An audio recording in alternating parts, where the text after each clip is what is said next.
வணக்கம் மக்களே, welcome back to நேற்று இன்று நாளை. இன்னைக்கு நம்ம கிராமத்து ஸ்டைல்ல வறுத்து இடிச்ச பச்சைப்பயிர் குழம்பு தான் பண்ண போறோம். இந்த குழம்பு பண்றது ரொம்ப ரொம்ப ஈஸி. நல்லா சூடான சாதத்துல இந்த குழம்பு கொஞ்சமா நெய் போட்டு பிசைஞ்சு சாப்பிட்டீங்கன்னா ரொம்ப டேஸ்டியா இருக்கும். இந்த குழம்பு பண்றதுக்கு நீங்க பச்சைப்பயிரெல்லாம் முன்னாடியே ஊற வைக்கணுங்கிறதுலாம் இல்லைங்க. அப்படியே பச்சைப்பயிரை நம்ம வறுத்துட்டு ஒண்ணுக்கு ரெண்டா இடிச்சிட்டு அதுக்கப்புறம் குழம்பு பண்ண போறோம். நல்ல ஒரு ப்ரோட்டீன் ரிச்சான குழம்பு எப்படி பண்ணுங்கிறது பாக்குறதுக்கு முன்னாடி நம்ம சேனலுக்கு நீங்க ஃபர்ஸ்ட் டைமா வரீங்கன்னா மறக்காம சப்ஸ்கிரைப் பண்ணுங்க. இப்போ வாங்க வீடியோக்குள்ள போகலாம். இன்னைக்கு நான் ஒரு கப் அளவுக்கு பச்சைப்பயிறு எடுத்திருக்கேன். பச்சைப்பயிரை முதல்ல ட்ரை ரோஸ்ட் பண்ணிக்கணுங்க.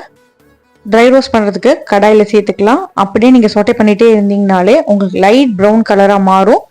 ஈவனா ரோஸ்ட் ஆகணும்னா ஃப்ளேமை மீடியம்ல வச்சுட்டு நீங்க கிளறிட்டே இருந்தீங்கன்னா ஈவனா எல்லா பக்கமும் ரோஸ்ட் ஆகும். நம்ம ரோஸ்ட் பண்றதே பாத்தீங்கன்னா இந்த குழம்புக்கு ஒரு டிஃப்ரெண்டான ஃப்ளேவர் கொடுக்கும். ரோஸ்ட் பண்ண பருப்பு சீக்கிரமாவே வெந்துடும். அழகா அந்த பச்சை கலர் மாறி ப்ரௌன் கலரா ஆற வரைக்கும் நீங்க வதக்கிக்கணும். இப்போ இந்த மிக்சரை ஆற வச்சிடலாம். ஆறுனதுக்கு அப்புறமா இதை அப்படியே ஒரு மிக்சி ஜாருக்கு மாத்திக்கோங்க. என்னடா அலம்பலேன்னு பாக்குறீங்களா? நம்ம இடிச்சதுக்கு அப்புறம் தாங்க வாஷ் பண்ண போறோம். ஒண்ணுக்கு ரெண்டா கொரன்னு அரைச்சி எடுத்துக்கோங்க. அரைச்ச இந்த மிக்சரை நீங்க அப்படியே ஒரு பவுலுக்கு மாத்திட்டு தண்ணி சேர்த்துட்டு 2-3 தடவை வாஷ் பண்ணிக்கணும். தூள் அதுக்கப்புறமா மேல இருக்க தோல்லாம் பாத்தீங்கன்னா அரைக்கும் போது தனியா வந்துடும். அதெல்லாம் நீங்க வாஷ் பண்ணும் போது மேல ஃப்ளோட் ஆகி வரும். அந்த தண்ணியை கொட்டிட்டு தண்ணி கிளியர் ஆகிற வரைக்கும் நீங்க வாஷ் பண்ணிட்டே இருக்கணும். தண்ணியை நல்லா களைஞ்சிட்டு வடிச்சதுக்கு அப்புறம் இந்த ஓரங்கள் எல்லாம் தோல் பாத்தீங்கன்னா அப்படியே டெபாசிட் ஆகும். நீங்க ரிமூவ் பண்ணிட்டீங்கன்னா ஈஸியாவே உங்களுக்கு வந்துடும். உங்களால முடிஞ்ச அளவுக்கு நீங்க தோல் ரிமூவ் பண்ணிக்கோங்க.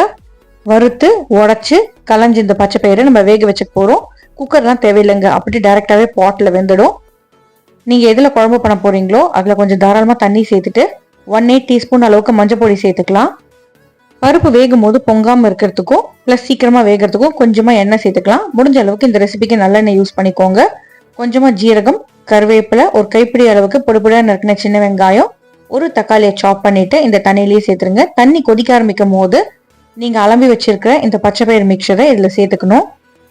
அப்படியே தளத்தளம் பாயில் ஆனாலே உங்களுக்கு பச்சைப்பயிர் வெந்துடும். அடிப்பிடிக்காம இருக்கிறதுக்காக அப்பப்போ நீங்க கிளறி விட்டுட்டே இருங்க, இல்லைன்னா பருப்பு அடிப்பிடிச்சிடும். நீங்க முழுசா பச்சைப்பயிரை போட்டு பண்ற குழம்புக்கும் இந்த மாதிரி இடிச்சு போட்டு பண்ற குழம்புக்கும் கட்டாயமா டேஸ்ட் டிஃபரன்ஸ் இருக்குங்க. இந்த குழம்பு ரொம்ப புளிப்பா இருக்க கூடாது. அப்பப்போ வெந்துருத்தா இல்லையான்னு மட்டும் செக் பண்ணிக்கோங்க. ஒரு பச்சைப்பயிர் எடுத்து நசுக்கி பார்த்தாலே ஸ்மூத்தா எடுத்துனா வெந்துருத்துன்னு அர்த்தம். நல்லா வெந்து இந்த மிக்சர் திக்கா ஆகணும். அப்பதான் நம்ம மத்து போட்டு கடையும் போது உங்களுக்கு நல்லா குழஞ்சு வரும். எப்பவுமே மசிக்கும் போது லிக்விட் கம்மியா இருக்கணும். அப்பதான் உங்களுக்கு நல்லா குழஞ்சு வரும்.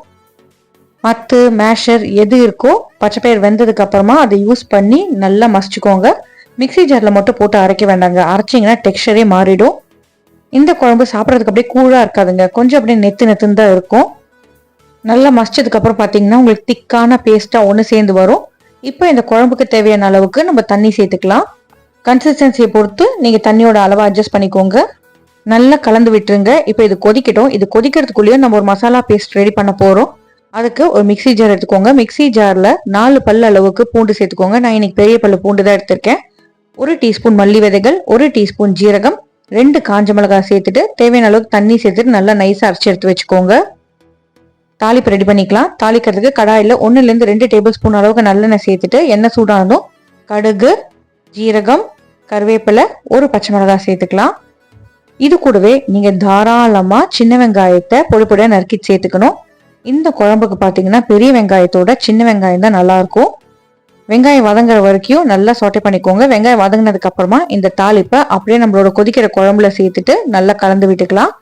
தாளிப்பு கூடவே வாய்வு தன்மை இல்லாமல் இருக்கிறதுக்காக இதுல கொஞ்சமா பெருங்காயம் சேர்த்துக்கிறேன்.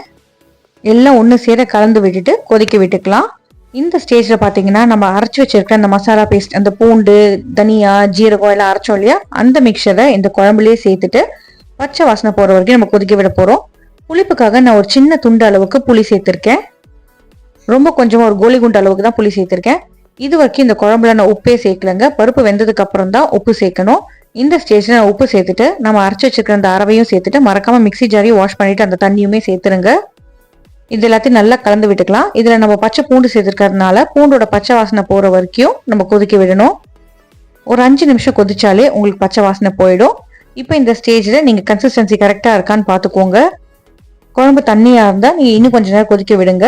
திக்கா இருந்தா தண்ணி சேர்த்து அட்ஜஸ்ட் பண்ணிக்கோங்க. ஆனா இந்த குழம்பு ஆற உங்களுக்கு பருப்பு இருக்கிறதுனால திக்காயிட்டே போகும். கடைசியா ஒரு 1/2 டீஸ்பூன் அளவுக்கு மிளகு பொடி, கொஞ்சமாக கொத்தமல்லி இலைகள் சேர்த்துட்டு கலந்துட்டு நீங்கள் அடுப்பு ஆஃப் பண்ணிடலாம். சுட சுட நெய்யோட சர்வ் பண்ணுங்கள். சாப்பிட்றதுக்கு சூப்பராக இருக்கும். இந்த வறுத்து இடிச்ச பச்சைப்பயிர் குழம்பு ரெசிபி உங்களுக்கு பிடிச்சிருந்தா நீங்களும் உங்கள் வீட்டை ட்ரை பண்ணி பார்த்துட்டு எப்படி வந்ததுங்கிறத எனக்கு மறக்காமல் கமெண்ட்ஸை சொல்லுங்கள். நம்ம சேனலுக்கு நீங்கள் ஃபர்ஸ்ட் டைமாக வரீங்கன்னா சப்ஸ்கிரைப் பண்ணுங்கள். தேங்க்ஸ் ஃபார் வாட்சிங்.